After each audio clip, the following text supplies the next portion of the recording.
having joined brave movements, like when, even as Anna mentioned, it started last year, and even starting last year, we also had success stories from Africa. So that means that we want all the regions to work as part.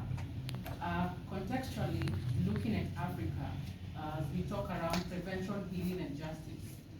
I had a conversation. So as the Africa region, we have an Africa task force that has survivors from different regions.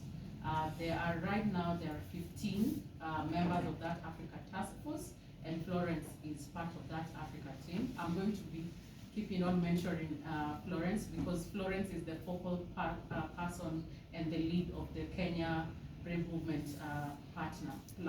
We call it platform.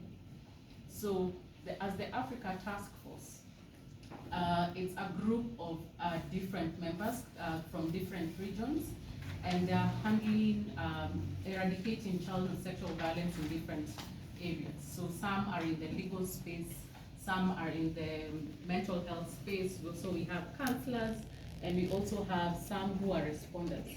Like in Kenya, we have the GVRC, which looks around the mental health, the legal experts, and also looking at policy makers.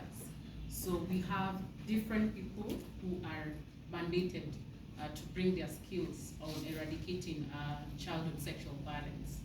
So one of the key things was for us to identify, as the Kenya region, as the Africa region, what do we really want to do?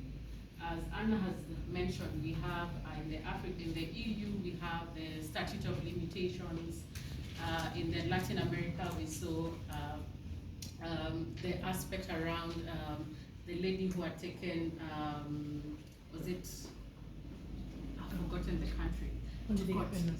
Bolivia to court because she was violated, and the country didn't help her in crafting any solution. So the task force, as the Africa task force, or as the Africa region, what are those things that are ailing us? When we look at statistics, Africa seems to be having, like, the statistics around childhood sexual violence is at the tail, it's at the high end.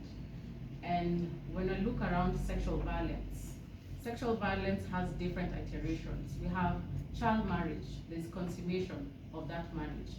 And I know we have when we are talking with development partners, there's a move around, why do we call it child marriage? Because it is not marriage. The minor is under 18, that is not consumed, it's not a marriage. When you talk about forced marriage, there's also the issue around, why are we still talking about marriage? When you talk about early marriage, how early? At 20, at 25, is that early marriage? So we still also have terminologies that we need to think critically, what are we naming them? So we have child marriage, we have teenage pregnancy, we have female